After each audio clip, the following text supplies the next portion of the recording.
नमस्कार, मी वर्षा तुम्हा सर्वांचं मनापासून स्वागत करते। आज मी उकडलेल्या बटाट्यापासून छान नवीन रेसिपी बनवत आहे। म्हणजे आजपर्यंत तरी कोणी दाखवली नसेल अशी ही रेसिपी आहे बघा। इथे 3 आलू घेतले आहे, उकडून घ्यायचे। याचे आता साल काढून घेते। जे आपण आलूचे पराठे वगैरे बनवतो त्यासाठी जे साहित्य घेतो आपण तसंच साहित्य घेतलं आहे मी। म्हणजे तेवढंच साहित्य लागणार आहे।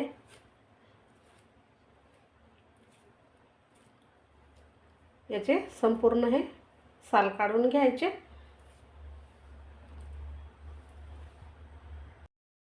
असे हे साल काढून झालेले बटाटे आपण या किसणीने किसून घेणार आहोत। अशी जाड किसणी घ्यायची आहे आणि जाड किसणीने हे किसायचे आहेत।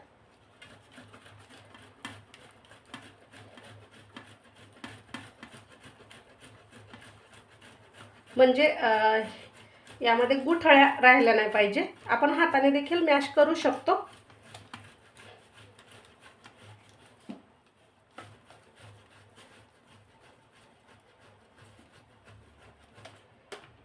तर बघा, छान असा हा आलू किसून घेतला आहे। बाकीचे सुद्धा अशाच पद्धतीने आपण करून घेणार आहोत। तर असे हे आपण जे उकडलेले बटाटे होते ते छान असे जाड किसणीने किसून घेतले आहे। आता चला आपण फोडणीची तयारी करू। या कढईमध्ये तेल टाकून घेणार आहोत।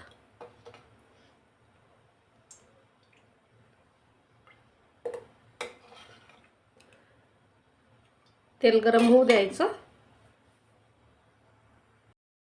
तेल गरम झालंय, यात आपण मोहरी टाकणार आहोत। मोहरी छान तडतडली की बारीक चिरलेला कांदा,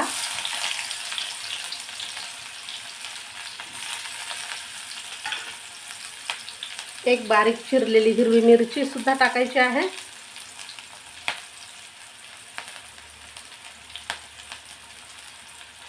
कढीपत्ता बारीक असा तोडून टाकायचा, छान स्वाद येतो पदार्थाला।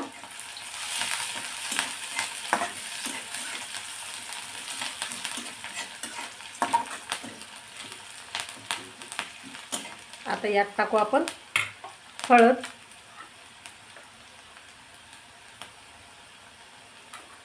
लाल मिरची जी पावडर बनवून घेतली आहे ती, आणि थोडीशी बारीक चिरलेली कोथिंबीर। हा किसलेला आलू यामध्ये टाकायचा आहे।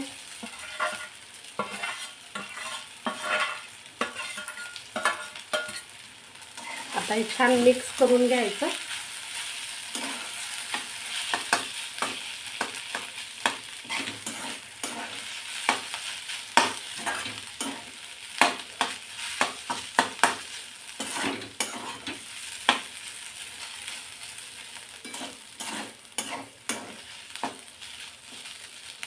यात टाकू आपण चवीनुसार मीठ,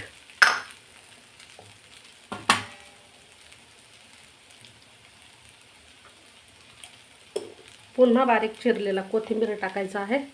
कोथिंबीर भरपूर टाका, मस्त लागतो।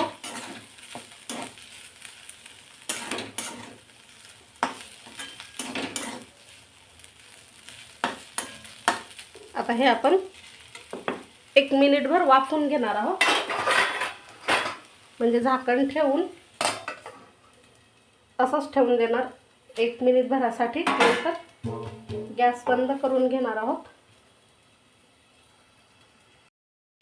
आता 1 मिनिट झालाय बघा, आणि हे सारण आपलं तयार झालं आहे। मस्त चमचमीत अगदी दिसत आहे।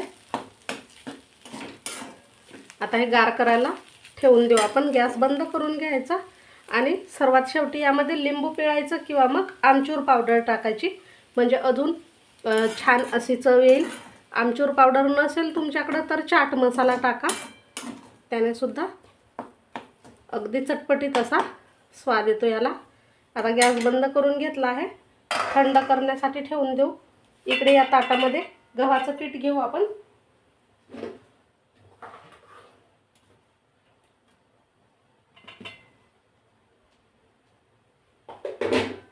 साधारण 2 वाटी एवढं गव्हाचं पीठ घ्यायचं, त्यामध्ये मीठ टाकायचं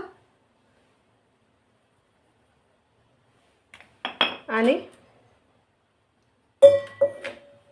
थोडं थोडं पाणी टाकून आपण हे पीठ मळून घेणार आहोत. घट्टसर असं भिजवून घ्यायचं. पीठ सुद्धा मळून घेतलं आहे. आता हे आपण एक थोडंसं तेल लावून घेऊ याला आणि 10 मिनिटं हे पीठ मुरण्यासाठी ठेवून देऊ.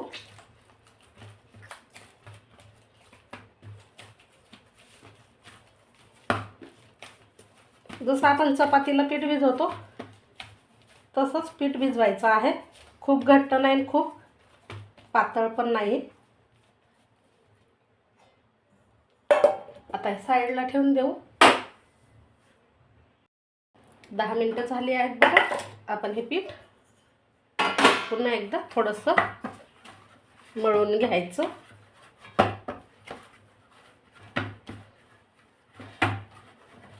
आता याचे आपण समान आकाराचे गोळे तयार करून घेऊ.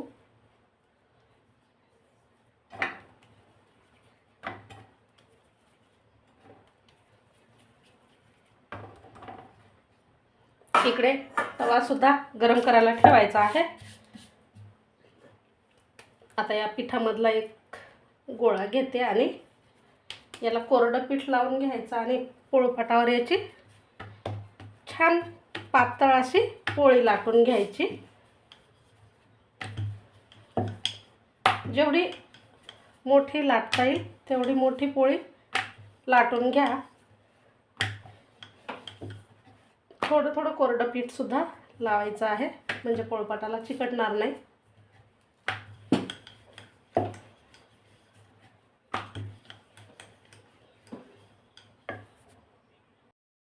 अशी आपण पोळी लाटून घेतली आहे. इकडे सारण सुद्धा छान असं हे गार झालं आहे आणि यामध्ये मी आमचूर पावडर टाकली आहे. आता ती छान अशी मिक्स करून घेते. या पोळीला थोडंसं आपण तेल लावून घेणार आहोत. फार तेल लावायचं नाही.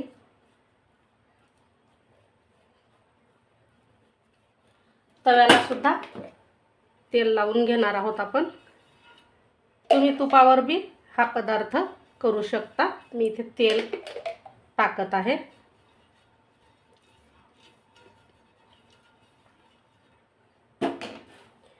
आता यावरती थोडंसं कोरडं पीठ भुरभुरायचं.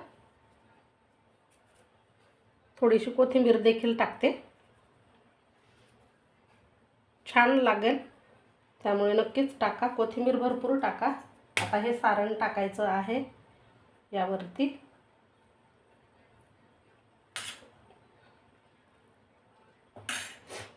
थोडंसं असं हे सर्व बाजूने पसरवून घ्यायचं एकसारखं असं.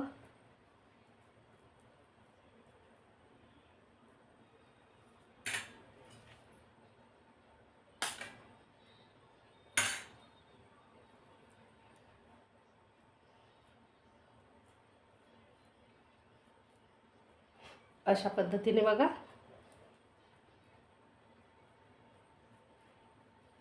थोडंसं हे जे काठाला मोकळं ठेवायचं आहे. बाकी सर्व बाजूने व्यवस्थित हे पसरवून घ्या. आता हे आपण याचे 3 भाग करणार आहोत म्हणजे चाकूने कट करणार आहोत अशा पद्धतीने. आणि याचा रोल तयार करायचा आहे.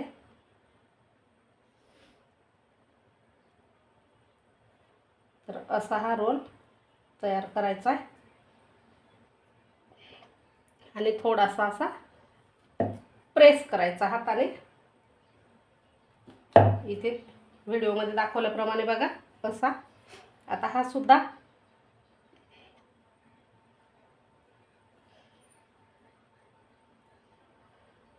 आणि असा हा थोडासा हातानेच दाबून घ्यायचा आहे. हे जी कडा आहे ती चिटकवून घ्या, निघणार नाही अशी. सेम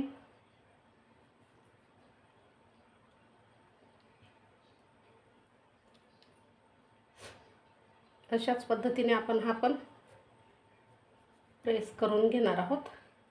आता थोडंसं कोरडं पीठ टाकायचं आहे खाली आणि हाताने याला थोडासा असा प्रेस करा। लाटायची गरज नाही आहे, थोडासाच प्रेस करून घ्या इथे मी व्हिडिओमध्ये दाखवल्याप्रमाणे आणि तव्यावर सोडा। थोडंसं कोरडं पीठ घ्या म्हणजे हा चिकटणार नाही हाताला आणि पोळपाटाला।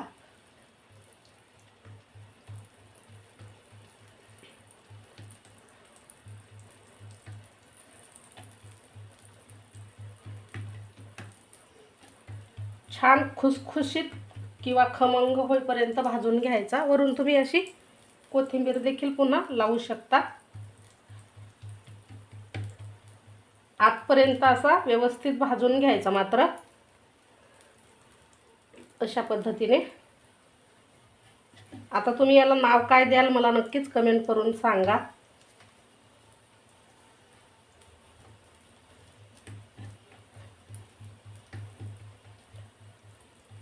पोळपाटाने लाटसाल तर यामधलं सारण जे आहे ते बाहेर येण्याची शक्यता असते किंवा तुम्ही हलक्या हाताने लाटू देखील शकता।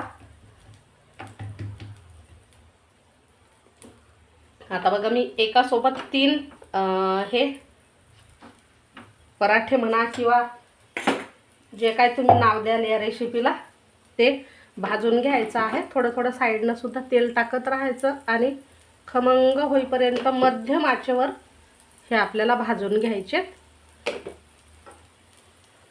मध्यम आचेवरच भाजा म्हणजे छान आतपर्यंत व्यवस्थित भाजल्या जातील आणि खायला सुद्धा अप्रतिम लागतील। तुम्ही इथे तेलाऐवजी बटर तूपही घेऊ शकता। आता याला पलटी करून घेते आणि दोन्ही बाजूने आपल्याला हे आलटी पलटी करून भाजून घ्यायचे।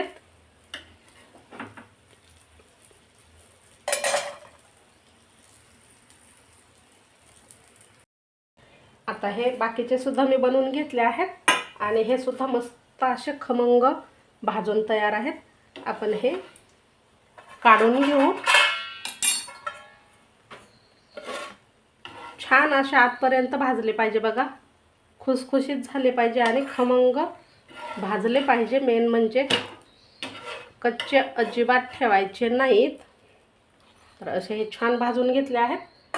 आता आपण हे सुद्धा त्याच पद्धतीने टाकून घ्यायचे आणि छोटे छोटे असल्यामुळे कसं एका तव्यावर 3-4ही आपण हे भाजू शकतो। तर आता थोडं थोडं वरून तेल टाकायचं आणि हे सुद्धा खमंग होईपर्यंत भाजून घ्यायचे।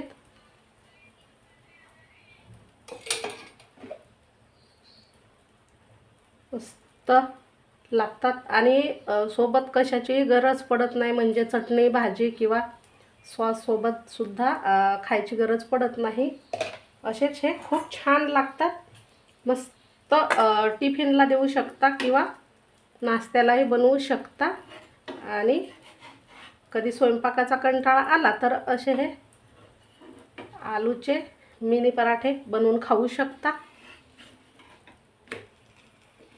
म्हणजे भाजी बनवायची गरज नाही आणि चपात्याही बनवायच्या गरज नाही, आपण एकत्रच चपाती भाजी बनवलेली आहे। तर हे आता छान खमंग होईपर्यंत भाजून घेते। थोडं थोडं तेल लावते वरून। तेल थोडं जास्त लावा म्हणजे अजून याला खमंगपणा येतो आणि खुसखुशीत होतात। ह्याचे जे लेयर आहेत ना ते छान असे उठून दिसतात बघा, असे हे लेयर येतात याला। आता हे भाजून घेते। आता ह्या सुद्धा छान अशा भाजून तयार झाल्या आहेत बघा, खमंग झाल्या आहेत। आपण ह्या पण काढून घेऊ।